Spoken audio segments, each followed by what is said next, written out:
भाई हमारा इलाका पूरा सैलाब बना हुआ है। Defence phase 1।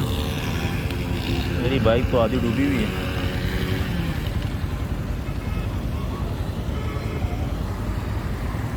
मज़ा आ रहा है।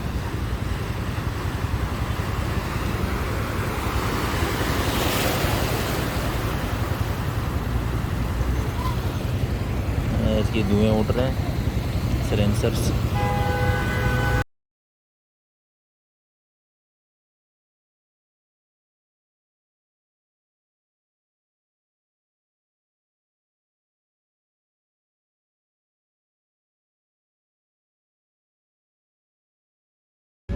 अच्छा उसको बोलता हूँ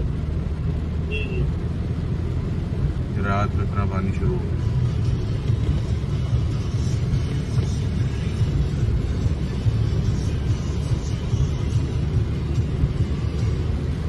दबाने राहत।